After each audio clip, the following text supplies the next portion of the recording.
الحمد لله كفى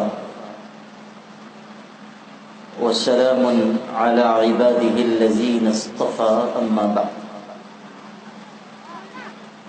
أعوذ بالله من الشيطان الرجيم بسم الله الرحمن الرحيم كونوا ربانيين بما كنتم تعلمون الكتاب وبما كنتم تدرسون وقال النبي صلى الله عليه وسلم إن الله طيب لا يقبل إلا طيبا أو كما قال صلى الله عليه وسلم. اس بابرکت اجلاس کے صدر محترم ممتاز فقیہ و مفتی حضرت مولانا مفتی سراج احمد ملی صاحب زید مجدہ، ہم سب کے لیے لائق عزت تکریم مشہور عالم دین اور مفسر قرآن حضرت مولانا مختار احمد مدنی دامت برکاتہ اس ادارے کے محتمم اور اس کے روح رواں برادر عزیز و مکرم مولانا مفتی سید محمد قاسم جیلانی حفظہ اللہ، اسٹیج پر رونق افروز معزز شخصیات اور آپ تمام بھائی اور بزرگوں اور طلب عزیز،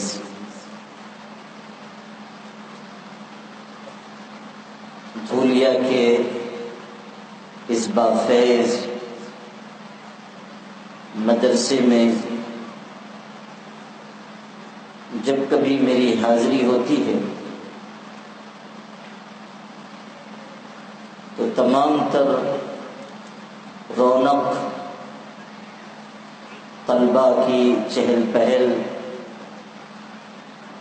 درس و تدریس کی ہمہ ہمی کے باوجود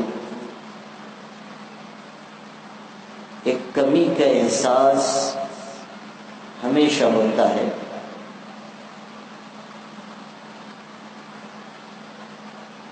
اور وہ کمی اس ادارے میں آ کر جس چیز کی محسوس ہوتی ہے وہ کوئی کام نہیں بلکہ ایک شخصیت ہے. وہ شخصیت جن کے دم قدم سے یہ ادارہ آباد ہوا، وہ عالم ربانی جن کا خون جگر اس ادارے کی تعمیر و ترقی میں شامل ہے، وہ مخلص خادم دین جن کے دن و رات اللہ کے دین اور اس کے نام کے کلمے کی بلندی کے لیے خرچ ہوتے رہے. میری مراد حضرت مولانا سید مظہر الدین جیلانی رحمۃ اللہ علیہ سے ہے، جن کی کمی محسوس کر کے بے اختیار کسی کا یہ شعر یاد آتا ہے کہ وہی میں کدا ہے مگر سونا سونا، وہی جام و مینا مگر خالی خالی. اللہ تعالی حضرت مرحوم کی قبر کو نور سے بھر دے اور ان کے درجات بلند فرمائے، اور ان کے وارثوں کو خاص طریقے پر ان کے صاحبزادہ محترم کو اس بات کی توفیق دے کہ وہ اس ادارے کو اپنے بڑوں کی طرح آگے بڑھائیں اور ترقی کی طرف لے جائیں. مجھے خوشی ہے کہ آج اس سالانہ اجلاس میں شرکت کا موقع ملا اور آپ سے کچھ کہنے کی سعادت بھی حاصل ہو رہی ہے۔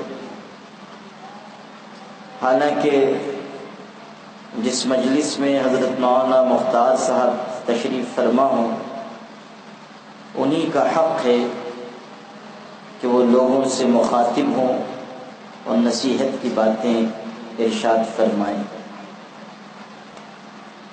ہم جیسے نیاز مند خادمانہ حاضر ہوں اور نیاز مندانہ رخصت ہو جائیں، یہی ہمارے لیے بڑا سرمایہ ہے۔ لیکن چونکہ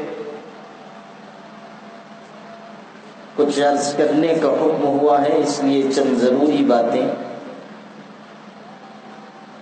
آپ تمام بھائیوں سے کہہ رہا ہوں اور اللہ سے مدد اور توفیق مانگتا ہوں کہ صحیح باتیں حسن نیت کے ساتھ کہنے کا موقع ملے اور ہم سب کو عمل کی توفیق اللہ کے خزانے سے میسر آئے۔ ماشاء اللہ اس ادارے سے کئی طلباء نے سند فضیلت بھی آج حاصل کی ہے اور کئی طلباء حافظ قرآن بھی ہوئے۔ جو بچے حافظ قرآن ہوئے ہیں مبارکباد ہے ان کو کہ ایک بڑی نعمت اللہ تعالیٰ کی طرف سے انہیں میسر آئی۔ قرآن پاک کا حفظ، قرآن پاک کو اپنے سینے میں محفوظ کرنا، یہ اللہ تعالیٰ کی توفیق اور اللہ کی مدد کے بغیر ممکن نہیں۔ اللہ تعالیٰ کی کتاب وہی لوگ یاد کرتے ہیں جنہیں اللہ چن لیتا ہے، جنہیں اللہ منتخب کرتا ہے۔ ورنہ کتنے لوگ ایسے تھے جو غیر معمولی محنت کے بھی عادی تھے اور انہیں زبردست قوت حافظہ بھی اللہ کی طرف سے ملی تھی، زبردست یادداشت کے مالک تھے، لیکن قرآن پاک یاد نہیں کر سکے۔ اس کی متعدد مثالیں ہیں، صرف ایک مثال آپ سے عرض کروں کہ ابھی قریب کے زمانے میں، یعنی آج سے 60-70 سال پہلے، ایک بہت بڑے عالم، بہت بڑے محدث، بہت بڑے فقیہ حضرت علامہ انور شاہ کشمیری رحمۃ اللہ علیہ گزرے۔ علامہ انور شاہ کشمیری معمولی عالم نہیں تھے، اللہ تعالیٰ نے انہیں علم کا سمندر بنایا تھا، اور بڑے بڑے علماء نے یہ بات لکھی ہے کہ اسلام کی آخر کی 5 صدیوں میں، یعنی 500 سال میں، اتنا بڑا عالم نہیں پیدا ہوا جیسے کہ حضرت علامہ انور شاہ کشمیری تھے۔ یہ جہاں فانی ہے کوئی بھی شے لا فانی نہیں، پھر بھی اس دنیا میں انور شاہ کا ثانی نہیں۔ علامہ انور شاہ کشمیری رحمۃ اللہ علیہ کی قوت یادداشت بھی اتنی غضب کی تھی کہ ان کے زمانے میں دارالعلوم دیوبند کے نائب محتمم مولانا حبیب الرحمن عثمانی رحمۃ اللہ علیہ فرمایا کرتے تھے کہ خدا نخواستہ اگر کبھی ایسا حادثہ پیش آیا کہ ہمارے دارالعلوم کا کتب خانہ جل جائے، ہمارے پورے کتب خانے کی کتابیں آگ کی نذر ہو جائیں، تو ہمیں کوئی فکر نہیں ہے، اس لیے کہ ہمارے پاس انور شاہ جیسے عالم ہیں، ہم ان کی قوت یادداشت کے ذریعے وہ ساری کتابیں پھر سے لکھوا لیں گے۔ اتنا زبردست علم اور اتنی زبردست قوت حافظہ اللہ نے ان کو عطا کی تھی، یادداشت ایسی زبردست. لا الہ الا اللہ. اللہ تعالیٰ اپنی قدرت کی نشانیاں دنیا میں ظاہر کرتا ہے. انسان خدا کے دست قدرت کا شاہکار ہے. وَلَقَدْ كَرَّمْنَا بَنِي آدَمَ وَحَمَلْنَاهُمْ فِي الْبَرِّ وَالْبَحْرِ. انسانوں کی جھولی میں جو کچھ ہے وہ خدا تعالیٰ کا دیا ہوا ہے.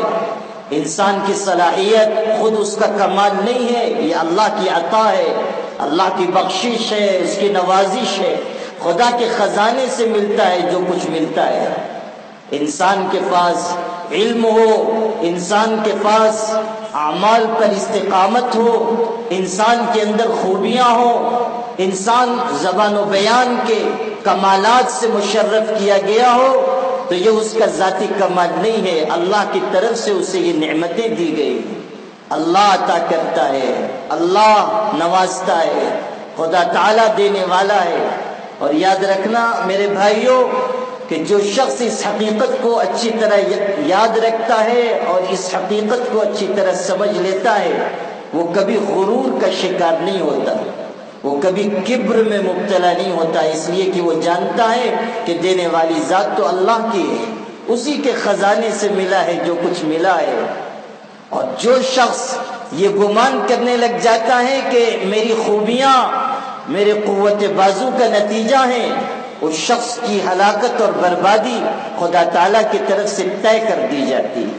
انما اوتیتہ علی علم عندی. قرآن میں کہا گیا کہ ایک شخص تھا قارون، جس کے پاس خزانے تھے، اسباب تھے، جائیدادیں تھی، مال تھا اور سونے چاندی کے ڈھیر اور انبار تھے. اتنے خزانے دیے گئے کہ جوانوں کی ایک مضبوط جماعت اس کے خزانوں کی چابیاں اٹھا نہیں پاتی تھی. ان مفاتحه لتنوء بالعصبة اولي القوة. اتنے خزانوں کا مالک کہ خزانوں کی چابیاں جوانوں کی ایک مضبوط جماعت اٹھا نہیں پاتی تھی. کتنا مال رہا ہوگا اندازہ کر لیجیے. آج تو تھوڑا سا مل جاتا ہے تو لوگ اپنے جامے سے باہر نکل جاتے ہیں. قارون کے پاس اتنی دولت تھی کہ آج کل کے یہ جتنے بڑے بڑے مالدار ہیں، امبانی ہو، اڈانی ہو، یہ سب ان کو تو وہ اپنی زکوٰۃ کا مستحق سمجھتا، بلکہ وہ ایک جیب میں ہاتھ ڈالتا تو 4 امبانی نکلتے، دوسری جیب میں ہاتھ ڈالتا تو 6 اڈانی نکلتے. اتنا مال اس کو دیا گیا تھا.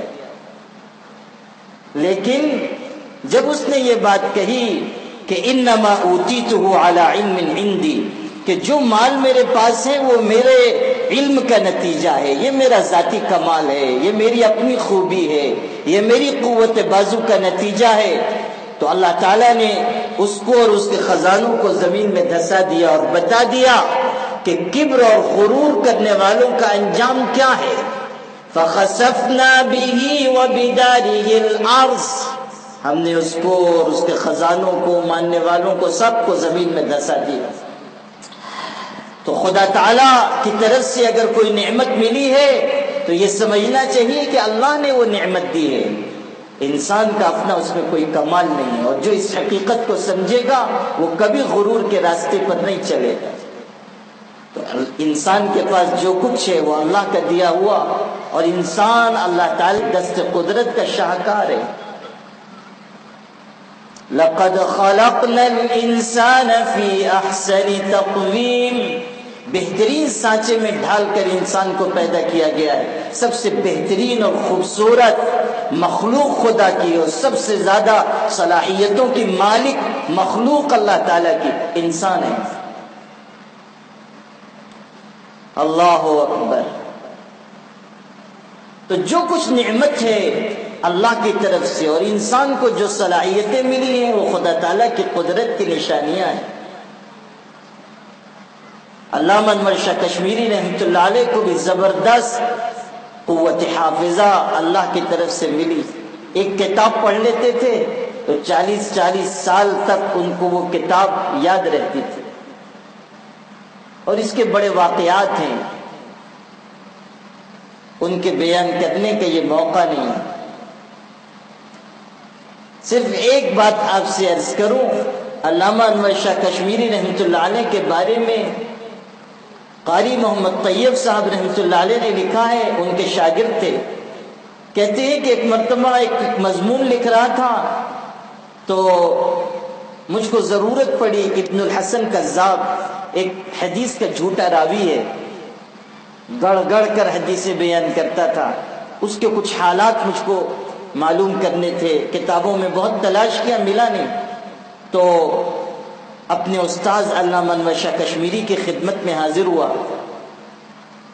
جا کر کہا کہ حضرت ابن الحسن کذاب کے بارے میں اس کے حالات تلاش کر رہا ہوں، ملتے نہیں ہیں، کوئی کتاب بتا دیجئے. علامہ نے کہا کہاں کتاب ڈھونڈو گے، بیٹھو میں لکھواتا ہوں.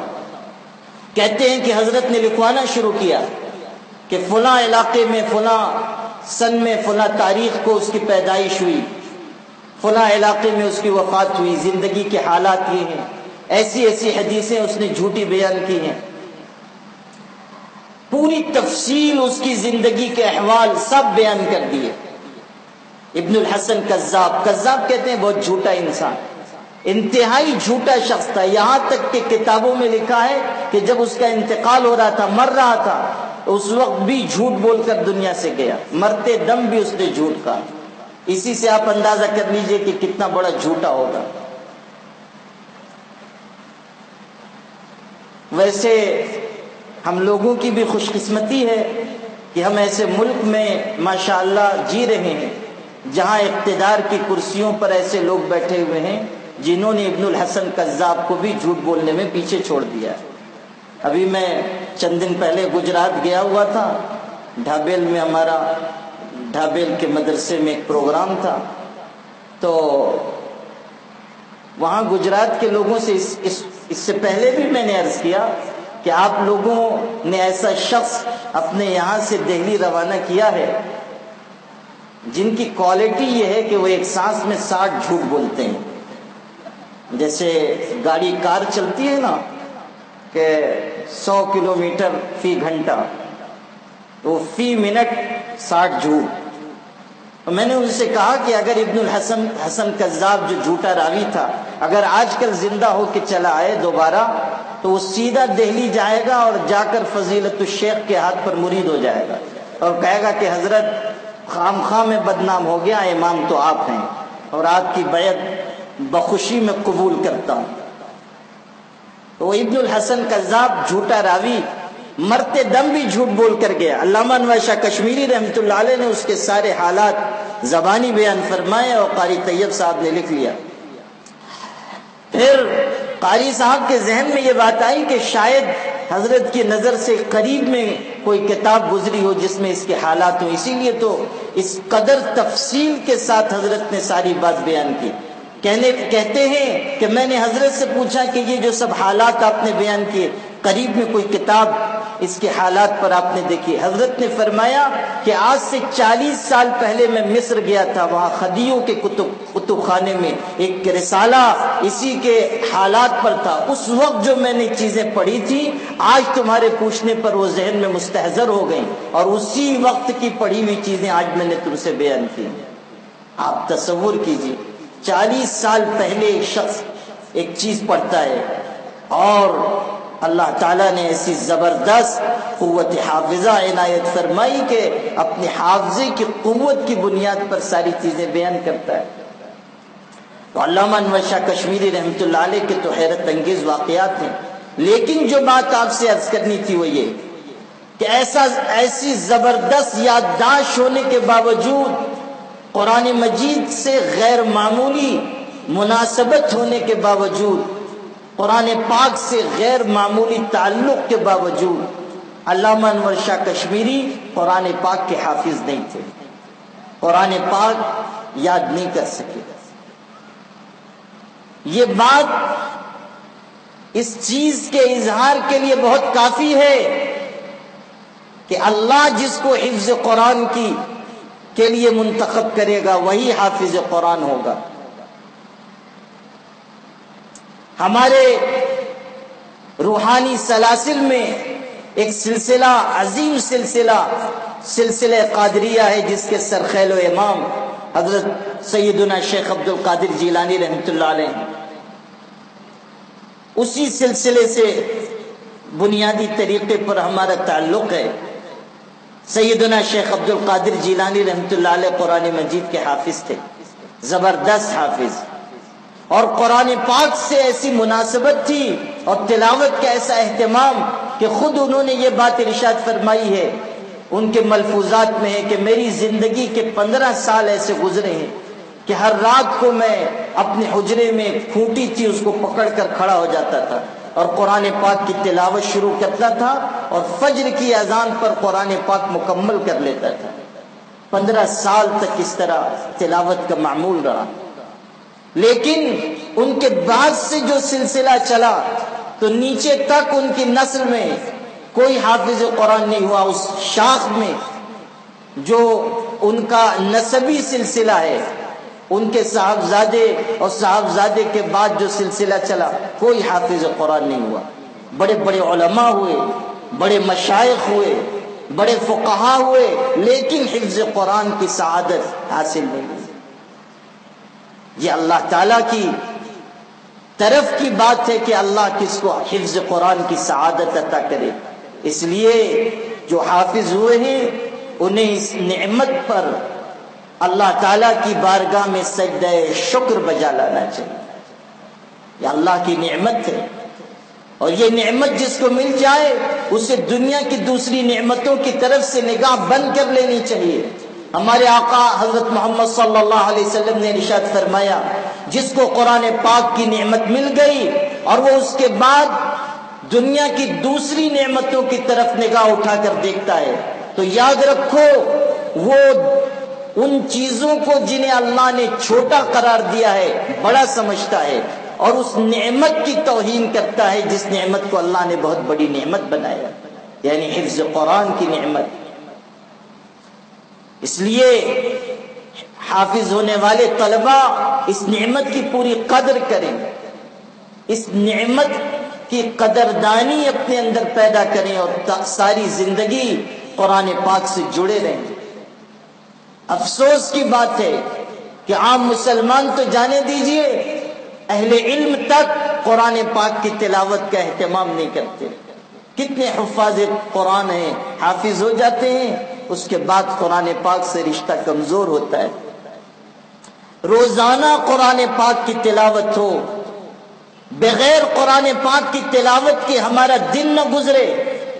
ایک بزرگ کے تذکرے میں ہے، صبح کے وقت ان کے پاس کوئی شخص ملنے کے لیے گئے، معلوم ہوا کہ ابھی مشغول ہیں، واپس ہو گئے، پھر گئے 10-11 بجے ملاقات ہوئی، کہنے لگے حضرت میں صبح حاضر ہوا تھا مگر ملاقات نہیں ہوئی۔ حضرت نے فرمایا ہاں اس وقت ہم اپنی روح کو غذا دے رہے تھے، اپنی روح کو کھانا کھلا رہے تھے، یعنی قرآن پاک کی تلاوت کر رہے تھے۔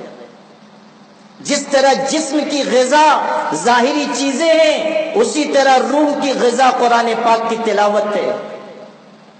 کتنے لوگ ایسے ہیں جو بظاہر اوراد اذکار وظائف کا اہتمام کرتے ہیں، آپ دیکھیں ان کو کہ بیٹھ کر تسبیح پڑھ رہے ہیں، لیکن قرآن پاک کی تلاوت کا اہتمام ان کی زندگی میں بھی نظر نہیں آتا، حالانکہ سب سے بڑا ذکر قرآن پاک کی تلاوت ہے۔ قرآن پاک سے بڑھ کر ایمانی کیفیت عطا کرنے والا کوئی وظیفہ نہیں ہے، قرآن پاک سے بڑھ کر ایمان میں اضافے کا کوئی سبب نہیں۔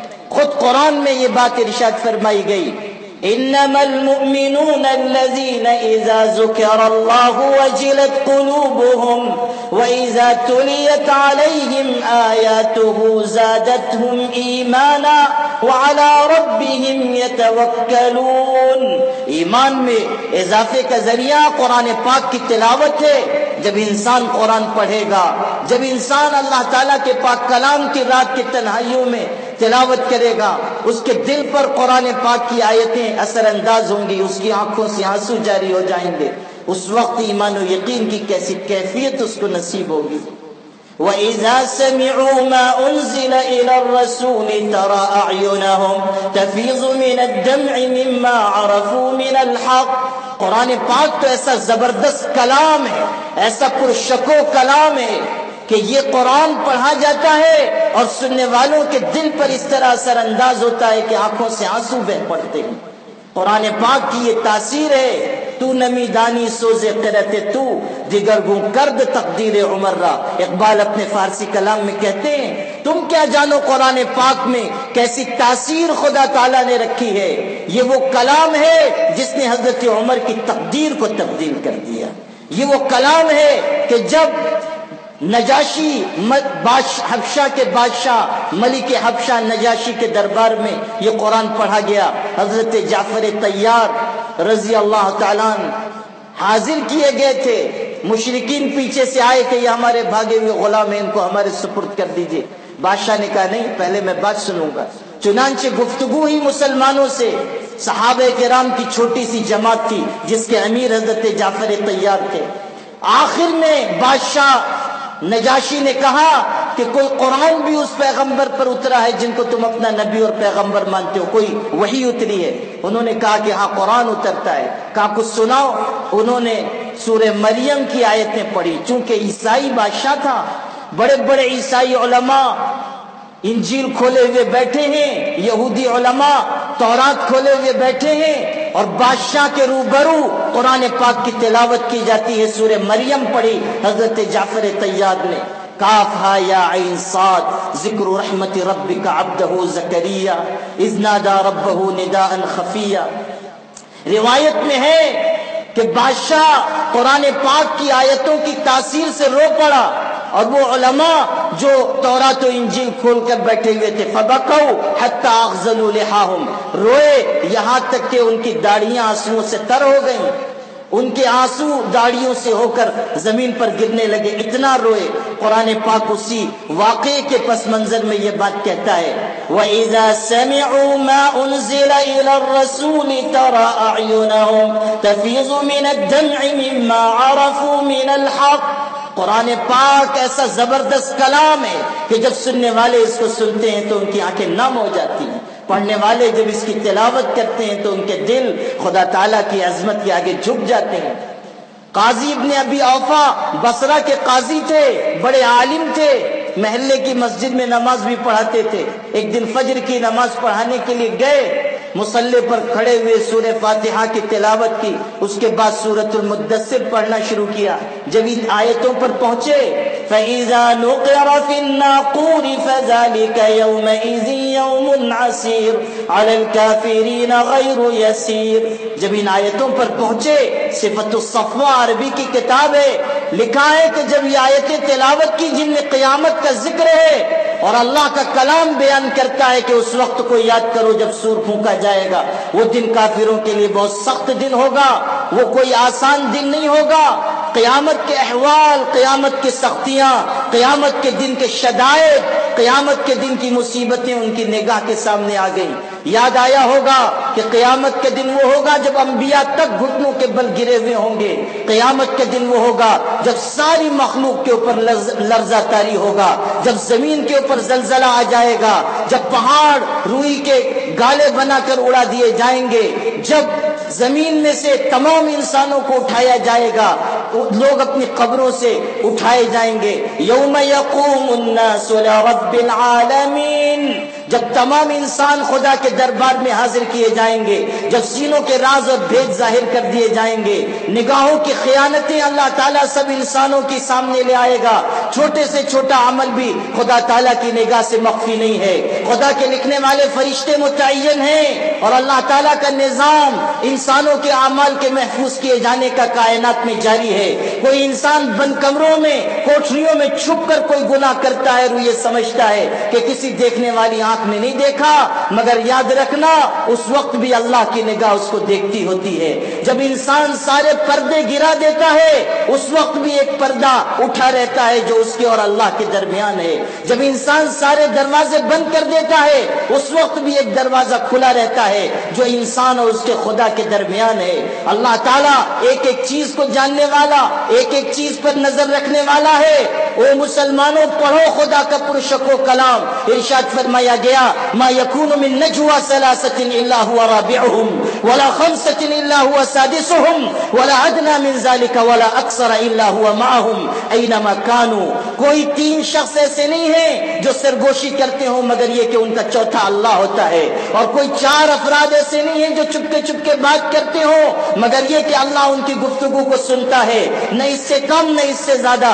کوئی تعداد ہو، لوگ چھپا کر بات چیت کریں، لوگ چھپا کر گناہ اور نافرمانی کے کام کریں، خدا تعالیٰ کی نگاہ ان کو دیکھ رہی ہے اور اللہ تعالیٰ ان کی باتوں کو سن رہا ہے۔ سینوں کے راز اور بھید بھی خدا جاننے والا ہے۔ کون سی چیز ہے جو اللہ کی نگاہ سے چھپی ہوئی ہو؟ الم یعلم بان اللہ یرا، کیا انسان نہیں جانتا کہ اللہ اس کو دیکھ رہا ہے؟ اللہ تعالیٰ کی نگاہ اس پر ہے۔ ان اللہ کان علیکم رقیبا، اللہ تم پر نگراں متعین ہے، خدا تعالیٰ تمہاری نگہبانی کر رہا ہے، اللہ تعالیٰ تمہارے ایک ایک عمل کو محفوظ کر رہا ہے۔ ووجدوا ما عملوا حاضرا، آج جو کچھ کرتے ہو کل قیامت کے دن حاضر پاؤ گے۔ کل صغیر وکبیر مستطر، ہر چھوٹی بڑی بات لکھی جا رہی ہے۔ ما یلفظ من قول الا لدیہ رقیب عتید، تم میں سے کوئی کہنے والا اپنی زبان سے کوئی کلمہ نہیں نکالتا مگر ایک مضبوط لکھنے والا اس پر متعین ہے جو آنکھ کے اور زبان کے اشاروں تک کو لکھ لیتا ہے۔ چوریاں آنکھوں کی اور سینوں کے راز سب کو تو جانتا ہے اے بے نیاز۔ اللہ ایک ایک چیز کو جاننے والا، تو قیامت کے دن وہ سارے اعمال حاضر کر دے گا۔ ابن ابی اوفا رحمت اللہ علیہ نے سورہ مدثر تلاوت فرمائی اور قیامت کے احوال کا ذکر ہوا، بس ایک زور کی چیخ ماری اور مصلی پر گر گئے۔ لوگ دوڑے، مقتدی دوڑے یہ سمجھ کر کہ شاید حضرت امام صاحب شاید بے ہوش ہو گئے، قریب آئے تو آ کر دیکھا کہ یہ تو اللہ کو پیارے ہو گئے، روح نکل گئی، اللہ کے دربار میں واپس چلے گئے۔ آپ سوچئے کلام پاک کی تاثیر کیا ہے، قرآن پاک کیسا زبردست کلام ہے۔ ہمارے آقا حضرت محمد صلی اللہ علیہ وسلم سے زیادہ بہادر دنیا میں کون پیدا ہوا؟ آپ سے زیادہ مضبوط دل کا انسان کون آیا؟ کانا رسول اللہ صلی اللہ علیہ وسلم اشجع الناس، بروایت انس رضی اللہ عنہ حدیث بیان کی گئی کہ سب سے زیادہ بہادر حضرت صلی اللہ علیہ وسلم تھے، مضبوط دل کے انسان۔ لیکن آپ جمعہ کے دن صحابہ کرام کے سامنے خطبہ ارشاد فرما رہے ہیں، آپ لوگوں کو نصیحت کر رہے ہیں، قیامت کا ذکر فرماتے ہیں اور اس کے بعد قرآن کی آیت تلاوت کرتے ہیں۔ ما قدر اللہ حق قدرہ والارض جمیعا قبضته یوم القیامہ والسماوات مطویات بیمینہ۔ او دنیا کے انسانوں، تم نے اللہ کی قدر نہیں پہچانی جیسا کہ اس کی قدر کا حق ہے، اور قیامت کا دن وہ ہوگا جب آسمان خدا تعالیٰ کی مٹھی میں ہوں گے، اللہ تعالیٰ کے داہنے ہاتھ پر لپٹے ہوئے ہوں گے، زمین خدا تعالیٰ کی مٹھی کے اندر ہوگی۔ قیامت کا سخت دن، بس حضور صلی اللہ علیہ وسلم یہ آیت تلاوت فرما کر رو پڑے اور آپ کانپنے لگے۔ ارتعد وارتعدت ثیابہ، آپ کانپے، آپ کا لباس، آپ کا کپڑا ہلنے لگا، یہاں تک کہ آپ اس طرح کانپتے رہے کہ آپ کی کپاہٹ سے ممبر ہلنے لگا۔ حتی ظننا انہ سیخر بہ، صحابہ کہتے ہیں ہم کو ایسا لگتا تھا کہ اب حضرت ممبر لے کر ہم پر گر پڑیں گے۔ اس طرح حضور صلی اللہ علیہ وسلم روئے اور آپ کے اوپر لرزہ طاری ہو گیا۔ آپ سوچئے خدا کا یہ کلام کیسا کلام ہے، خدا تعالیٰ کی یہ کتاب کیسی زبردست کتاب ہے۔ لا الہ الا اللہ، گر تمہیں خواہی مسلمان زیستن، نیست ممکن جز بقرآن زیستن۔ اقبال اپنے فارسی کلام میں کہتے ہیں کہ اگر تم مسلمان بن کر جینا چاہتے ہو تو سوائے اس کے کوئی راستہ نہیں ہے کہ قرآن کو اپنے سینے سے لگا کر جیو۔ اورنگزیب عالمگیر کتنے زبردست بادشاہ ہیں، عدل و انصاف کا کیسا اونچا معیار انہوں نے قائم کیا، 55 سال تک غیر منقسم ہندوستان پر حکومت کی، اور انہوں نے دشمنان دین کو خاک و خون میں تڑپا دیا، جو ان کے مقابلے پر آیا شکست کھا کر لوٹا۔ اورنگزیب عالمگیر وہ شخص ہے کہ جن کے زہد اور تقوی کا یہ عالم تھا کہ انہوں نے بیت المال سے کوئی تنخواہ، کوئی وظیفہ لینا تک گوارا نہیں کیا، بادشاہ ہونے کے باوجود ٹوپیاں سی کر قرآن پاک کی کتابت کر کے وہ عقل حلال حاصل کرتے رہے. یہاں تک کہ وصیت میں بھی یہ بات لکھی کہ فلاں طاقچے میں، میرے کمرے کے طاقچے میں کچھ رقم میری اجرت کی، قرآن پاک کی کتابت اور ٹوپیوں کی سلائی کی اجرت کی رقم رکھی ہوئی ہے، میرا انتقال ہو جائے تو کفن دفن کا انتظام اسی رقم سے کیا جائے، کوئی دوسرا پیسہ کفن دفن کے لیے استعمال نہ کیا جائے. کیسا زبردست شخص ہے، خلیفہ راشد، چھٹا خلیفہ راشد ان کو کہا گیا. بڑھاپے کی عمر میں بھی اللہ کے راستے میں جہاد کے لیے جاتے تھے. ایک دفعہ رخصت ہو رہے تھے، 70 سال سے زیادہ کی عمر ہے، چھلانگ لگا کر گھوڑے کے اوپر سوار ہوئے. ان کی اولاد، ان کے پوتے، ان کے نواسے موجود تھے. انہوں نے کہا کہ حضرت، اس بڑھاپے میں بھی آپ میں یہ قوت ہے، یہ شوکت ہے، یہ ہمت ہے، جہاد کے لیے جا رہے ہیں، آپ کی اس قوت کا راز کیا ہے؟ تو جانتے ہو اس بادشاہ نے کیسا زبردست جواب دیا؟ انہوں نے کہا میرے بچوں یاد رکھنا، جب تک تمہارے ہاتھ میں قرآن رہے گا اور تمہارے پیر گھوڑے کے رکاب پر رہیں گے، اس وقت تک دنیا کی کوئی طاقت تم کو ذلیل نہیں کر سکے گی. جب تک قرآن تمہارے ہاتھ میں ہے اور تمہارے پیر گھوڑے کے رکاب پر ہیں، یعنی تم اللہ کے کلمے کے بلند کرنے کے لیے اللہ کے راستے میں نکلو گے، اس وقت تک کوئی تم کو ذلیل نہیں کر سکتا. جب زندگی سے محبت پیدا ہو جائے گی، جب مال سے عشق پیدا ہو جائے گا، جب زندگی کا مقصد صرف تجوریاں بھرنا ہوگا، جب انسان مادیت کا غلام بن جائے گا، جب اللہ کی بندگی چھوڑ کر درہم و دینار کی بندگی اختیار کی جائے گی، جب انسان کے سامنے صرف اور صرف ایک مقصد ہوگا کہ اچھی زندگی گزاری جائے، آسائش حاصل کی جائے، طرح طرح کی نعمتیں جمع کر لی جائیں، اور صرف دنیا سے محبت اور آخرت سے غفلت، بس وہ دور مسلمانوں کے لیے تنگی کا، ذلت کا، رسوائی کا دور ہوگا. پھر دنیا کی کوئی طاقت، دنیا کی کوئی حکومت، دنیا کی کوئی تدبیر مسلمانوں کو عزت نہیں دلا سکتی. یاد رکھنا، عزت و ذلت کے پیمانے خدا کے دست قدرت میں ہیں. اگر تم اس کے کلام کو چھوڑ کر دنیا کی دوسری تدبیروں میں، سیاست میں، اقتدار میں، منصب میں، جاہ میں، حشمت میں، شوکت میں، دولت میں اپنی عزت تلاش کرو گے تو ہمیشہ ذلیل ہوگے. عزت کا ایک راستہ ہے، وہ ہے اللہ کی کتاب سے اپنے آپ کو وابستہ کرنا اور جوڑ لینا. اس کے علاوہ کوئی دوسرا راستہ نہیں. آقا علیہ السلام نے دنیا سے رخصت ہوتے ہوئے فرمایا تھا کہ یہی پاک کلام ہے اور میری سنت ہے، جس کو مضبوطی سے پکڑنے کے بعد تم پر کوئی غالب نہیں آ سکے گا اور تم گمراہ نہیں ہو سکو گے. لن تضلوا ما ان تمسکتم بہما کتاب اللہ و سنتی. میں چھوڑ کر تم میں جا رہا ہوں اللہ کی کتاب اور میری سنت، اس کو پکڑے رہو گے، مضبوطی سے تھامے رہو گے، کبھی تم پر گمراہی کا دور نہیں آئے گا. حضرت صلی اللہ علیہ وسلم نے ارشاد فرمایا ایک زمانہ آئے گا، فتنے اٹھ کھڑے ہوں گے، فتن کقطع اللیل المظلم، اندھیری رات کے ٹکڑوں کے مانند فتنے آئیں گے. انسان صبح مومن ہوگا، شام کو کافر ہو جائے گا، شام کو کافر ہوگا صبح مومن، شام کو مومن ہوگا صبح کافر ہو جائے گا. یعنی کفر و شرک کی ہوائیں چل پڑیں گی، ارتداد پھیل پڑے گا، جو آج ہم کھلی آنکھوں سے دیکھ رہے ہیں. ہماری جوان بچیاں غیر مسلموں کے ساتھ جا رہی ہیں، اپنے دین و ایمان کو چھوڑ رہی ہیں. اسی مہاراشٹر میں آپ جس ریاست میں بیٹھے ہوئے ہیں، آپ اعداد و شمار اٹھا کر دیکھیے، ہر مہینے تقریباً 60-70 ہماری مسلمان بچیاں ایسی ہیں جو غیروں کے ساتھ جا رہی ہیں، ارتداد کا شکار ہو رہی ہیں. ابھی میں گجرات گیا، وہاں کے لوگوں نے ذمہ داروں سے وہاں کے معلوم ہوا کہ پچھلے ایک سال میں 700 ایسی وارداتیں وہاں پیش آ چکی ہیں. 700 مسلمان بچیاں ہیں جو ارتداد کے راستے پر چلی گئیں.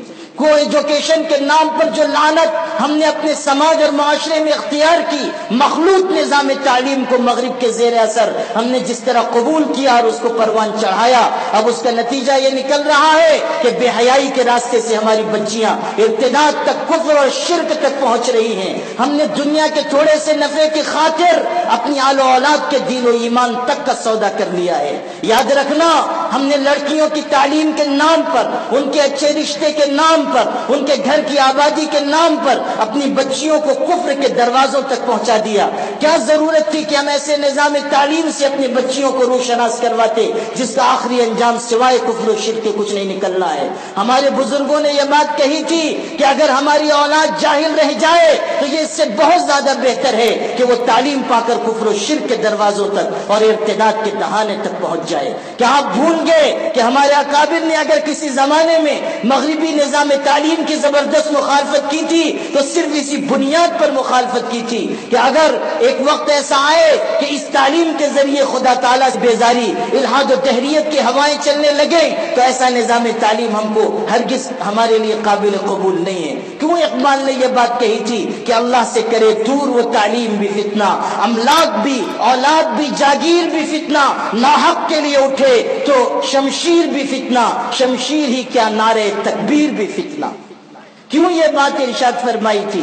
وہ تعلیم، وہ نظام تعلیم جو انسان کو بے دین بنائے، وہ نظام تعلیم جو خدا سے دور لے جائے، وہ نظام تعلیم جو بے حیائی کے جراثیم پیدا کرے، وہ نظام تعلیم جو انسان کے اندر بد اخلاقی پیدا کر دے، وہ نظام تعلیم جو خدا تعالیٰ کی شریعت کے بارے میں شک و شبے کی کہ جراثیم انسان کے ذہن میں ڈال دے، وہ نظام تعلیم جو ایک بندے کو اس کے خدا سے الگ کر دے، وہ نظام تعلیم جو مخلوق کو خالق سے کاٹ دے، ایسا نظام تعلیم قابل قبول نہیں۔ ہمارے لیے ہدایت یہ ہے کہ اس تعلیم کو اپناؤ جو خدا کے نام کے ساتھ ہو۔ اقرأ باسم ربک الذی خلق خلق الانسان من علق۔ یاد رکھنا وہ نظام تعلیم جو پاک پروردگار کے نام کے ساتھ جڑا ہو، یہی مدرسے کا نظام تعلیم ہے، یہی مکاتب کا نظام تعلیم ہے۔ یہ مدارس، یہ مکاتب یہی اعلان کرتے ہیں پوری دنیا میں اخلاقی تعلیمات کا۔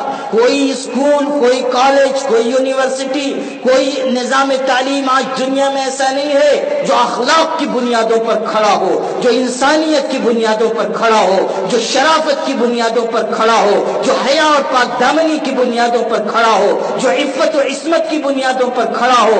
کوئی نظام تعلیم سوائے مدرسے اور مکتب کے نظام تعلیم کے ایسا نہیں ہے جہاں سے یہ آواز لگائی جاتی ہو کہ لا ایمان لمن لا امانت لہ، اس کا ایمان معتبر نہیں جس کے اندر امانت داری نہیں۔ کوئی نظام تعلیم ایسا نہیں ہے جہاں یہ سکھایا جاتا ہو کہ اگر اپنی ماں کے قدموں کے نیچے تلاش کرتے ہو تبھی تم کو جنت مل سکے گی، اگر تم اپنی ماں کے قدموں کو چھوڑ کر پوری دنیا میں اللہ کی بنائی ہوئی جنت کو تلاش کرو، مسجدوں کی چٹائیوں پر جا کر اپنی پیشانیاں جھکاؤ، راتوں کی تنہائیوں میں اٹھ کر قرآن پڑھو، لوگوں کی خدمت کرو اور اپنا مال اللہ کے راستے میں لٹاؤ، لیکن اپنے ماں باپ کو اپنی خدمت سے راضی نہ کر سکو تو یاد رکھو خدا کی بنائی ہوئی جنت کے دروازے تم پر کھل نہیں سکتے۔ کون سی درسگاہ ہے جو آج یہ اعلان کرتی ہے کہ انسان کو انسانیت کی بنیاد پر اپنے سینے سے لگاؤ؟ کون ہے جو یہ اعلان کرتا ہے من قتل نفسا بغیر نفس او فساد فی الارض فکأنما قتل الناس جميعا؟ وہ مغربی نظام تعلیم جو آج دنیا میں سر چڑھ کر بول رہا ہے، آپ اس مغربی نظام تعلیم کے مرکز میں جا کر دیکھیے، ہر منٹ پر دسیوں لوگوں کو قتل کر دیا جاتا ہے۔ اس نظام تعلیم کی نحوست یہ ہے کہ چند پیسوں کے عوض انسان کے خون کا پیاسا بنا ہوا ہے۔ اس مغربی نظام تعلیم کا اثر یہ ہے کہ لوگ اپنے فائدے کے لیے، اپنے نفع کے لیے انسانوں کے خون سے کھیلنا اور ان کے خون کو زمین پر بہا دینا معمولی بات سمجھتے ہیں۔ کن لوگوں نے فلسطین میں انسانوں کا خون بہایا ہے؟ کون لوگ ہیں جنہوں نے عراق میں لاکھوں مسلمانوں کو شہید کیا ہے؟ کون لوگ ہیں جنہوں نے ملک شام کے لاکھوں مسلمانوں کو تاخت و تاراج کر کے رکھ دیا ہے؟ کون ہیں جن کا ظلم اس درجے تک پہنچا ہوا ہے کہ ملک شام میں ہزاروں مکانات گرا دیے گئے، بیویاں بیوہ ہو گئیں، بچے یتیم ہو گئے، جو عورتیں، جو بہنیں ہماری باقی بچی ان کے مکانات مسمار، وہ اپنے بچوں کو، بچے کچھ ہی اولاد کو اپنے سینے سے لگا کر نکلی، شوہر شہید کر دیے گئے، ماں باپ شہید کر دیے گئے۔ ایسا ظلم، ایسی درندگی سخت سردیوں کے زمانے میں وہاں کے حالات اخبارات میں، جرائد میں چھپے، عربی مجلات میں چھپے کہ وہاں کی کتنی مائیں ایسی تھیں جو اپنی اولاد کو اپنے سینے سے لگا کر سخت سردی کے زمانے میں کسی سڑک کے کنارے پڑی ہوئی ہیں، کوئی ایک گرم چادر دینے والا موجود نہیں، کوئی ایک چھت نہیں جس کے نیچے وہ بسیرا کر سکیں۔ اپنی اولاد کو سردی سے بچانے کے لیے وہ اپنے بچے کو یا بچی کو سینے سے لگا کر اونجھی لیٹ گئی۔ ماں کی ممتا کیا چیز ہوتی ہے؟ محبت اور تعلق کس کو کہتے ہیں. اپنے سینے سے لگا کر اوندے منہ لیٹ گئی تاکہ بچہ یا بچی محفوظ رہے اور جو سردی پہنچنی ہو ان کو پہنچے. یہاں تک کہ صبح سویرے سخت سردی کی وجہ سے وہ ماں بھی شہید ہو گئی اور بچہ یا بچی بھی شہید ہو گئے, اور صبح ماؤں کی اور ان کے بچوں کی سردی سے اکڑی ہوئی لاشیں اٹھائی گئی. یہ ظلم, یہ درندگی آج کے اس دور میں کرنے والے کون لوگ ہیں؟ اعلان اگر کہیں سے انسانیت کا ہوتا ہے وہ صرف مدرسہ ہے. من قتل نفسا بغیر نفس او فساد فی الارض فكأنما قتل الناس جميعا ومن احیاها فكأنما احیا الناس جميعا. لوگوں, مدرسے کی عظمت, مکتب کی عظمت, ان مدارس کی عظمت اور افادیت کو سمجھو جو آج دین کے قلعے بنے ہوئے ہیں. آج جب یہ آواز لگائی جاتی ہے کہ مدرسہ ہمارا مرکز ہے تو خود مسلمانوں میں سے بعض لوگ کہتے ہیں کہ مدرسے میں تو بس چندے کی روٹیاں کھلائی جا رہی ہیں, بچوں کو زکوٰۃ کا مال کھلایا جا رہا ہے, ان کو فقیر بنایا جا رہا ہے, دنیاوی تعلیم نہیں دی جا رہی ہے, عصری تعلیم سے محروم رکھا جا رہا ہے, جدید تعلیم نہیں دی جاتی ہے, ان کا مستقبل کیا ہوگا, وہ کہاں سے کھائیں گے, کہاں سے کمائیں گے. بس وہی مادیت کی باتیں. یاد رکھنا, علماء نے سوچ سمجھ کر یہ راستہ فقر و فاقے کا اختیار کیا ہے, اور مولویوں نے, مدرسے کے لوگوں نے دنیا کے دروازے اپنے اوپر بند کر لیے ہیں تاکہ خدا کی بنائی ہوئی جنت کا دروازہ ان پر کھول دیا جائے. انہیں اس حقیقت کا اچھی طرح پتہ ہے کہ اگر ہم بھی مدرسہ چھوڑ کر نکل جائیں اور تجارت کریں اور دکانیں کھولیں اور دنیا کے دوسرے مشاغل اختیار کریں تو ہماری جھولی بھی دنیا کے مال و زر سے بھر جائے گی. لیکن ہماری یہ ذمہ داری ہے کہ ہم چراغ سے چراغ جلائیں. ہمیں اگر ہمارے بڑوں نے دین کے علم سے آراستہ کیا ہے تو ہم بھی اپنے چھوٹوں کو, اپنے بعد آنے والوں کو خدا کے دین کا علم سکھائیں اور انہیں دین کے خدمت کے میدان میں کھڑا کریں اور انہیں سمجھائیں کہ ہمارا جینا اور مرنا اللہ کے دین کے لیے. قل ان صلاتي ونسكي ومحياي ومماتي لله رب العالمین. ہمارا جینا, ہمارا مرنا, ہماری نماز, ہماری قربانی سب اللہ کے لیے ہے. ہم اس لیے نہیں جیتے کہ دنیا ہمیں عالم کہے, ہمارے ہاتھ چومے جائیں, ہمارا استقبال کیا جائے, ہمیں ناظم, معتمم, مقرر, خطیب, ادیب کہا جائے. اور اگر کسی عالم کے دل کے اندر یہ فاسد نیتیں ہیں تو اللہ کی قسم وہ سچا عالم نہیں. ان اللہ طیب لا يقبل الا طیبا. ہمارے فارغ ہونے والے طلبہ بھی اس حقیقت کو سمجھیں کہ اگر ہمارا مقصد زندگی بھی مال ہوگا, ہمارا مقصد بھی شہرت, ہمارا مقصد بھی طلب جاہ, ہمارا مقصد زندگی بھی بس دنیا کی فانی اور جھوٹی شہرت اور عزت, تو قیامت کے دن ہمارا علم, ہمارا عمل, ہماری تدریس, ہماری تعلیم سب ہمارے منہ پر پھینک کر مار دی جائے گی. خدا تعالیٰ کی بارگاہ میں صرف وہ عمل قبول ہوگا جو خالص اللہ کی رضا کے لیے کیا گیا ہو. بس اس کے علاوہ کوئی چیز قابل قبول نہیں. ہمیں تو یہ درس دیا گیا, کونوا ربانیین بما کنتم تعلمون الکتاب وبما کنتم تدرسون. جو پڑھ رہے ہو, جو پڑھا رہے ہو, جو راتوں کے تنہائیوں میں اٹھ کر مطالعہ کرتے ہو, جو فقہ کی گہرائیوں میں اترتے ہو, جو قرآن کی تفسیر اپنے دل پہ نقش کرتے ہو, ان سب کا مقصد بس یہ ہے کہ تم اللہ والے بن جاؤ, ربانی بن جاؤ, اللہ والے بن جاؤ, ربانیین, خدا تعالیٰ کے اچھے مقرب بندے بن جاؤ. یہ تمہاری صفت ہو, تمہاری شان یہ ہو کہ جو تم کو دیکھے وہ یہ کہے کہ یہ عالم ربانی ہے, اس کا رشتہ اللہ سے مضبوط ہے, اس کے دل میں خدا کا تقویٰ ہے, اس کی نگاہوں میں عفت ہے, اس کا جسم خدا تعالیٰ کی بندگی میں مشقت اٹھاتا ہے. کیسے تھے ہمارے اکابر, کیسے تھے ہمارے بڑے, کیسے تھے ہمارے بزرگ, کیسی تواضع ان میں, کیسا عبادت کا ذوق ان میں, خدا تعالیٰ سے تعلق کس قدر ان کی ذات میں. وہ نمونہ ہے ہمارے لیے, وہ مثالیں ہمارے لیے. تو کونوا ربانیین بما کنتم تعلمون الکتاب وبما کنتم تدرسون. مسلمانوں نے دینی نظام تعلیم کی طرف سے غفلت برتی, اپنی بچیوں کو ایجوکیشن کے نظام میں, مخلوط نظام تعلیم میں ڈالا. آج دیکھ لیجئے کیسے روح فرسا واقعات پیش آ رہے. پونا میں ہمارے مسلم پرسنل لا بورڈ کی طرف سے بعض احباب کو طے کیا گیا کہ جو بچیاں جا رہی ہیں وہاں سے زیادہ بچیاں مرتد ہو رہی، وہاں ان کے والدین کو جا کر سمجھائیے۔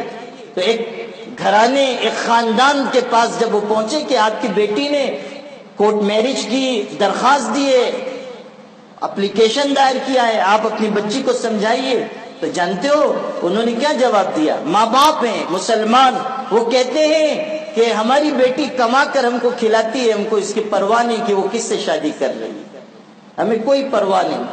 ایک گھر سے جواب ملا، ہم فری مائنڈڈ لوگ ہیں، یعنی آزاد خیال لوگ، ہمیں اس کی کوئی پرواہ نہیں کہ ہماری بچی کہاں جا رہی۔ بھوپال میں گیا، وہاں کی ہماری مسلمان بہنیں جو اصلاح معاشرہ کا کام کر رہی ہیں، انہوں نے بتایا کہ بھوپال کے صرف ایک کثیر مسلم آبادی والے محلے سے ایک سال میں 100 سے زیادہ مسلمان لڑکیاں اور عورتیں وہ ارتداد کا شکار ہو گئی، مرتد ہو گئی۔ صرف لڑکیاں نہیں، عورتیں، یعنی شوہر والیاں، بچوں والیاں، وہ بھی غیر مسلموں کے ساتھ چلی گئی۔ ایک منصوبہ بند سازش پورے ملک میں چل رہی ہے، اور اس پر میں نے تفصیل سے لکھا بھی ہے اور بعض مقامات پر تقریریں بھی کی ہیں۔ اس وقت وہ موضوع نہیں ہے، لیکن آپ سے میں یہ عرض کرنا چاہتا ہوں کہ یہ جو دنیا طلبی ہے، اسی نے ہم کو یہاں تک پہنچایا ہے، اور مدارس اور مکاتب کی عظمت، اس کی قدر و قیمت کو ہم نے پہچانا نہیں۔ یہی مدارس ہیں جہاں دین و ایمان کی حفاظت کا انتظام ہے۔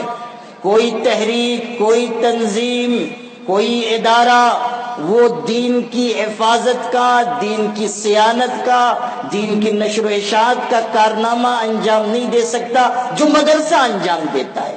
مدرسے سے بڑھ کر حفاظت دین کا کوئی ادارہ نہیں۔ مدارس سے بڑھ کر باطل کو پہچاننے اور باطل کے مقابلے میں کھڑے کرنے والا، افراد کو تیار کرنے والا کوئی ادارہ نہیں۔ سب سے بڑا ادارہ جو دین کی حفاظت کا ہے، باطل کو پہچاننے کا ہے، فتنوں کو کمزور کرنے کا ہے، مدرسہ ہے۔ بہت سارے لوگ تو ایسے ہیں جو فتنوں کو پہچاننے کی صلاحیت بھی اپنے اندر نہیں رکھتے۔ وہ تو عالم کی نگاہ ہوتی ہے جو یہ محسوس کرتی ہے کہ فتنہ کہاں سے آ رہا ہے، فتنے کو کیسے روکا جائے گا۔ یہیں سے ایسے لوگ کھڑے ہوتے ہیں جو صحیح کو صحیح، غلط کو غلط قرار دیتے ہیں، دودھ کا دودھ اور پانی کا پانی کر دیتے ہیں۔ یہی مدرسہ ہے۔ لیکن افسوس کہ ہماری نگاہ مدرسے کی خدمت پر کم پڑتی ہے، اور جب بات آتی ہے کہ مدرسے کا تعاون کیجیے تو بیچارہ ہمارا بھائی، کوئی سفیر صاحب چلے جائیں، جا کر سیٹھ صاحب سے کہیں کہ مدرسے میں ضرورت ہے، مدرسے میں غریب بچے پڑھ رہے ہیں، تو عام طریقے پر ہمارا بھائی سیٹھ صاحب وہ اتنی پریشانیاں بیچارے بیان کرتے ہیں سفیر سے کہ سفیر بھی ایک مرتبہ سوچنے لگتا ہے کہ کاش میرے پاس ہی مال ہوتا تو میں زکوٰۃ انہیں کو لا کے دے دیتا۔ بیچارے یہ تو سب سے بڑے مستحق معلوم ہو رہے ہیں۔ مشاعرہ کروانا ہو تو لاکھوں لاکھ روپے ہم خرچ کریں گے۔ ایک صاحب کے بارے میں مجھے معلوم ہوا 10 لاکھ روپے سالانہ مشاعرے پہ خرچ کرتے ہیں۔ ماشاءاللہ ایسے سخی حاتم تائی، بلکہ حاتم تائی کے باپ بھی ہمارے سماج میں ہیں ماشاءاللہ۔ میرٹھ کے ایک مسلمان کی بیٹی کی منگنی ہوئی، ہمارے حضرت دامت برکاتہم نے بیان کیا کہ ذاتی طور پر مجھ کو اس کا علم ہے کہ میرٹھ کے ایک مسلمان جن کی داڑھی بھی ہے، ان کی بیٹی کی صرف منگنی کی تقریب ہوئی تو اس میں انہوں نے 6 کروڑ روپیہ خرچ کیا۔ مہمانوں کو ہیلی کاپٹر سے لایا گیا، ہیلی کاپٹر سے پہنچایا گیا، اور بڑے تام جھام کے ساتھ منگنی ہوئی ماشاءاللہ، صرف منگنی۔ اب آپ سوچئے کہ شادی کیسی ہوگی، شادی کے بعد بربادی کیسی ہوگی، آپ سب جوڑ گھٹاؤ کر لیجئے۔ یہ صورتحال ہمارے سماج کی ہے۔ لیکن جب مدرسے کی بات آتی ہے تو ہم سب فقیر، جب کسی غریب پہ خرچ کرنے کی بات آتی ہے تو ہم بخل میں امام ماشاءاللہ، دینے میں پھر جان نکلتی ہے۔ کتابوں میں دلچسپ واقعہ ہے، ایک فقیر تھا بیچارہ، وہ مانگتے ہوئے بھوکا تھا، مانگتا مانگتا پہنچ گیا دکان پر۔ ایک بڑی سی دکان تھی، بڑے تاجر صاحب رہے ہوں گے، بڑی دکان۔ جتنے بڑے امیر تھے اتنے ہی بڑے کنجوس تھے۔ وہ فقیر نے جا کر کہا اللہ کے نام پہ کچھ دے دو، تو کھانا کھلا دو، بھوکا ہوں کچھ دے دو۔ پہلے اس نے ٹالنا چاہا، واز و نصیحت شروع کر دی، جیسا کہ بعض لوگوں کا مزاج ہوتا ہے، ہٹے کٹے تو ہو، جاؤ کماؤ، محنت کر کے کھاؤ، کہاں مانگنے چلے آئے۔ بعض لوگ ہوتے ہیں بیچارے جو فی سبیل اللہ واز فرماتے ہیں، کوئی آ جائے ان کے ہاتھ لگ جائے تو بس ان کا واز شروع ہو جاتا ہے، تقریر ان کی جاری۔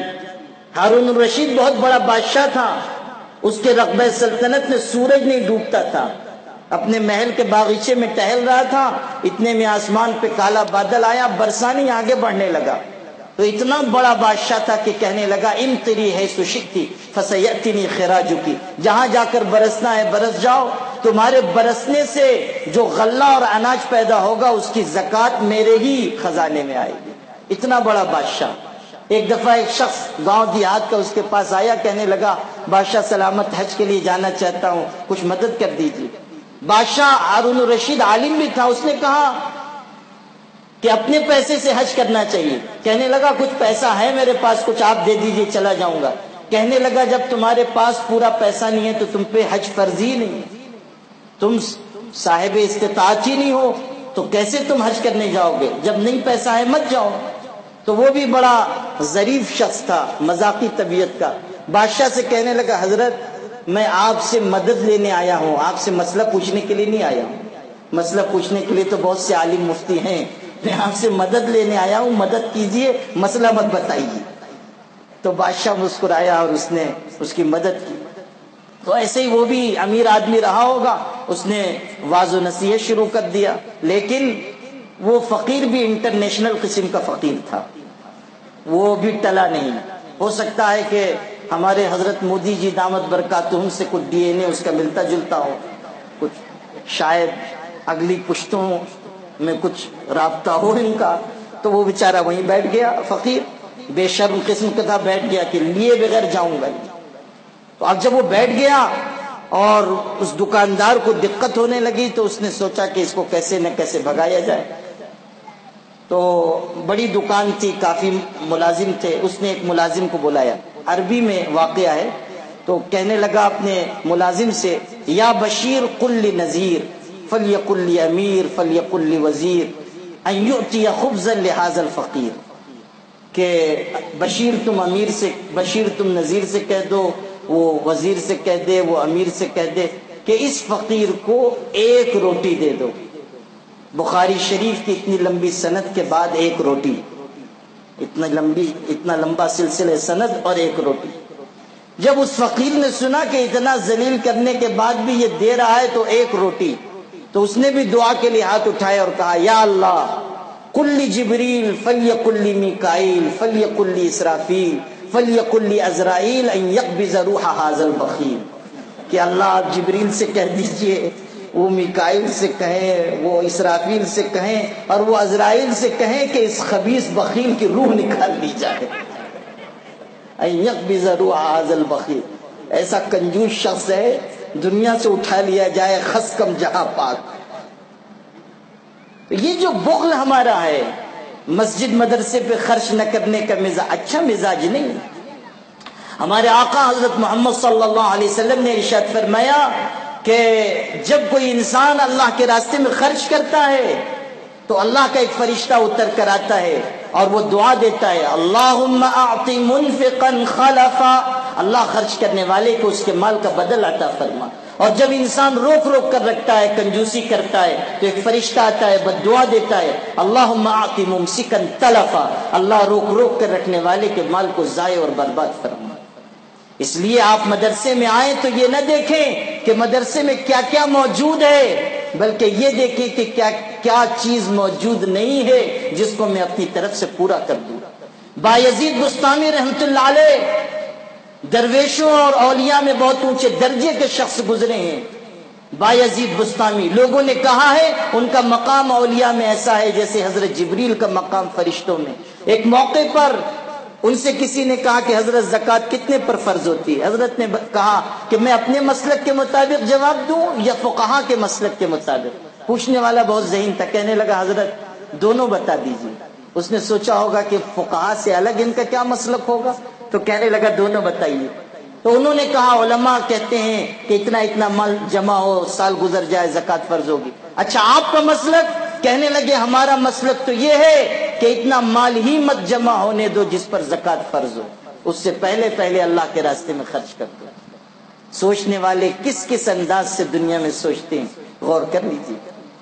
تو جو حافظ ہوئے مبارک ہو ان کو، جو عالم ہوئے مبارک ہو ان کو، لیکن اپنا رشتہ خدا تعالیٰ کے کلام سے مضبوط رکھیے، روزانہ تلاوت کا اہتمام کیجیے۔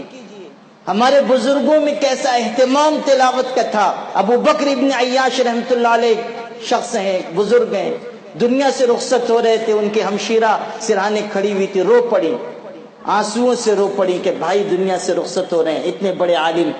تو جانتے ہو ابو بکر ابن عیاش رحمۃ اللہ علیہ نے کیا بات کہی؟ کہنے لگے میری بہن مت رونا، کیا تم کو یہ گمان ہے کہ اللہ مجھ کو جہنم کے عذاب میں ڈالے گا؟ حالانکہ میں نے گھر کے کونے کی طرف اشارہ کیا، کہا گھر کے اس کونے میں میں نے 18,000 مرتبہ قرآن پاک ختم کیا ہے، کیا تم کو یہ گمان ہے کہ اللہ مجھ کو عذاب دے گا؟ محمد ابن ادریس تابعی ہیں، ان کے بارے میں صفت الصفوہ میں ہے، بوقت انتقال انہوں نے کہا میں نے اس گھر میں 4,000 مرتبہ قرآن پاک ختم کیا ہے۔ امام اعظم ابو حنیفہ رحمۃ اللہ علیہ کی سیرت میں ہے 7,000 مرتبہ قرآن پاک مکمل فرمایا۔ ایسی تلاوت کا ایسا اہتمام ان کی زندگی میں تھا، ایسی عادت کلام پاک کی تلاوت کی۔ اللہ اکبر، کیسا عشق ہے اللہ کے کلام سے اور تلاوت کا کیسا اہتمام۔ اور یہ تو پرانی مثالیں ہیں۔ ابھی میں دارالعلوم ندوۃ العلماء حاضر ہوا تھا مسلم پرسنل لاء بورڈ کی ایک میٹنگ کے سلسلے میں 15 دن پہلے۔ وہاں ہمارے بزرگ حضرت مولانا سعید الرحمن اعظمی ندوی دامت برکاتہ، 85 سال سے زیادہ عمر ہے، دارالعلوم ندوۃ العلماء جیسے ادارے کے محتمم ہیں۔ 55 سال تک ندوے کی مسجد میں انہوں نے 5 وقتہ نمازیں پڑھائی ہیں۔ اب معذوری کی وجہ سے نماز کی امامت نہیں کرتے، لیکن 5 وقت کی نماز ندوے کی مسجد میں صف اول میں پڑھتے ہیں، اور ہر نماز کے بعد قرآن پاک کی تلاوت کرتے ہیں۔ میں نے پوچھا کہ کتنی تلاوت روزانہ ہوتی ہے؟ تو بتایا 10 پارے روزانہ قرآن پاک پڑھتا ہوں، روزانہ 10 پارہ قرآن مجید کی تلاوت۔ ان کے خادم سے میں نے پوچھا کب سے حضرت کا معمول ہے؟ کہنے لگے کم و بیش 40 سال سے معمول ہے کہ روزانہ 10 پارے قرآن مجید کے پڑھتے ہیں۔ آپ سوچئے، اتنا مشغول عالم ہے، اتنا بڑا عالم ہے، اس کے بعد قرآن پاک کی تلاوت کا یہ اہتمام ہے۔ آج بھی اللہ کے ایسے بندے موجود ہیں۔ تو مبارک ہو حافظ ہونے والوں کو اور عالم بننے والوں کو۔ ہمارے جو عزیز بچے عالم بن کر جا رہے ہیں وہ یاد رکھیں کہ ان کے اوپر بہت بڑی ذمہ داری ہے، ان کے کاندھوں پر ایک بار گرا رکھا گیا ہے، ایک امانت ہے۔ یہ سعادت جتنی بڑی ہے اتنی ہی بڑی ذمہ داری ہے۔ عالم دین امت کا قائد، رہبر و رہنما ہوتا ہے۔ آپ مسجد کے امام بنا کر نہیں بھیجے جا رہے ہیں، آپ امت کے امام بنا کر بھیجے جا رہے ہیں۔ آپ اس شان سے زندگی گزاریں کہ آپ کی زندگی کو دیکھ کر لوگوں کو علماء کی محبت ان کے دلوں میں آئے، علماء کی قدر و قیمت، علماء کی عقیدت دل میں آئے۔ عزیزو، دنیا اور مال کو اپنی زندگی کا مقصد نہ بناؤ کہ اس میں سراسر ہمارے لیے تباہی اور بربادی ہے۔ جو عالم بن کر دنیا کی آسائشوں پر فریفتہ ہو جاتا ہے، اس سے بڑھ کر محروم شخص کون ہوگا؟ اپنے اندر اخلاق کی وسعت پیدا کرو۔ آقا علیہ السلام نے فرمایا کہ قیامت کے دن ترازو میں اچھے اخلاق سے زیادہ وزنی چیز کچھ بھی نہیں ڈالی جائے گی۔ سب سے زیادہ وزنی چیز جو ترازو میں میزان عمل میں ڈالی جائے گی اچھے اخلاق ہوں گے۔ بہترین اخلاق، لوگوں سے مسکرا کر ملنا، لوگوں کی ضرورتیں پوری کرنا، نا وقت کوئی آ جائے تو اس کا بھی استقبال کرنا، ہر ایک شخص کا احترام اپنے دل میں موجود رکھنا، کسی عالم سے کبھی حسد نہ کرنا۔ شاہ عالم اللہ رحمۃ اللہ علیہ کتنے بڑے عالم اور بزرگ گزرے ہیں۔ اورنگزیب عالمگیر رحمۃ اللہ علیہ نے ان کی خدمت میں نذرانہ بھیجا، حضرت نے رد کر دیا، کہا ہم نہیں قبول کرتے۔ بادشاہ نے اپنے قاصد سے کہا دوسرے عالم ہیں فلاں بزرگ، ان کو دے دو۔ ان کی خدمت میں پیش کیا گیا اور کہا گیا یہ نذرانہ شاہ عالم اللہ کو دیا گیا تھا، انہوں نے رد کر دیا۔ اب بادشاہ نے کہا ہے آپ کو دیا جائے، انہوں نے کہا لاؤ ہم قبول کریں گے۔ شاہ عالم اللہ تو درویش ہیں، ان کی شان یہی ہے کہ وہ رد کر دیں، لیکن ہم تو دنیا دار آدمی ہیں، لاؤ ہم قبول کر لیتے ہیں، حالانکہ وہ بھی بہت بڑے عالم اور بزرگ تھے۔ شاہ عالم اللہ رحمۃ اللہ علیہ سے کسی نے نقل کیا کہ حضرت جو نذرانہ آپ نے رد کر دیا تھا وہ فلاں آپ کے معاصر بزرگ نے عالم نے قبول کر لیا.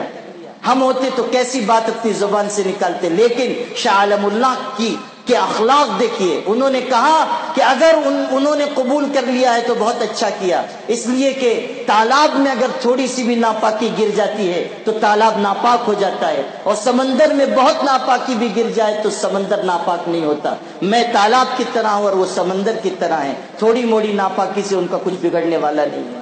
آپ سوچئے کیسا باہم احترام کا رشتہ ہے, ایک دوسرے کی کیسی عزت دل کے اندر ہے. عزیزو, اس شان کے ساتھ میدان عمل میں جاؤ کہ ہر عالم کی عزت کرنی ہے, ہر خادم دین کو اپنے سے بہتر سمجھنا ہے, ہمیشہ جھک کر رہنا ہے. جو سر اٹھا کر جینا چاہتا ہے اسے جھکنا سیکھنا ہوگا. خدا کے دربار میں انہی کے سر بلند ہوں گے اور انہی کے چہرے روشن اور منور ہوں گے جو دنیا میں اپنے آپ کو جھکا کر رکھیں گے. آخری بات, جاتے ہوئے اپنے اساتذہ, اپنے ادارے سے وفاداری کا عہد اپنے دل میں تازہ کر کے جاؤ. وفاداری سیکھو, ہمیشہ اپنے اساتذہ سے تعلق رکھنا, ہمیشہ اپنے ادارے سے مادر علمی سے محبت کرنا. ہمارے آقا صلی اللہ علیہ وسلم نے وفاداری کی تعلیم دی ہے. آپ نے پڑھا ہوگا حدیث شریف میں, حضور اکرم صلی اللہ علیہ وسلم نے حنین کے موقع پر, غزوہ حنین کے موقع پر تازہ اسلام قبول کرنے والوں اور جن کے دل میں کچھ رغبت اسلام کی طرف تھی ان کو مال غنیمت سے زیادہ نوازا, اور انصار کو جو اسلام کے مددگار تھے, معین تھے, ان کو آپ نے نظر انداز کیا. حکمت تھی اس میں. حضرت صلی اللہ علیہ وسلم چاہتے تھے کہ لوگ اسلام میں داخل ہو جائیں, آپ نے انصار کو نہیں دیا, دوسرے لوگوں کو نوازا. انصار کو اس سے تکلیف ہوئی, صحابہ تھے ان کو بھی, لیکن تکلیف پہنچی کہ ہماری تلواروں سے خون گر رہا ہے اور ہم کو محروم کر دیا گیا, دوسروں کو نواز دیا گیا. قاصد ان کے آئے, حضرت سے کہا حضرت ہماری جماعت کے لوگ آپ سے کچھ ناراض ہیں. حضرت نے پوچھا تمہاری کیا حالت ہے؟ انہوں نے کہا ما انا الا من قومی, میں بھی تو اپنی قوم کا ایک فرد ہوں, میرے دل میں بھی کچھ ناگواری ہے. بالکل صاف کہنے والے لوگ تھے صحابہ. حضرت صلی اللہ علیہ وسلم نے کہا انصار کو ایک جگہ جمع کر لو. انصار جمع ہوئے, حضور صلی اللہ علیہ وسلم تشریف لائے. کیسا زبردست خطاب فرمایا, اور ایک جملے سے آپ کی وفا ٹپکتی ہے, آپ کی محبت اور رحمت ٹپکتی ہے. آپ علیہ السلام نے انصار کے مجمع میں کھڑے ہو کر کہا, او انصار کے لوگوں, اگر آج تم یہ بات کہو لو شئتم لقلتم فلا صدقتم ولا صدقتم بھی, اگر آج تم چاہو تو یہ کہہ سکتے ہو اور تم سچ بولو گے اور تمہاری تصدیق کی جائے گی. اتیتنا مکذبا فصدقناک وطریدا فآویناک وفقیرا فاغنیناک. عجیب الفاظ ہیں حضور صلی اللہ علیہ وسلم کے. آج تم کہہ سکتے ہو کہ محمد صلی اللہ علیہ وسلم آپ ہمارے پاس آئے تھے, جھٹلائے ہوئے آئے تھے, ہم نے آپ کی تصدیق کی تھی.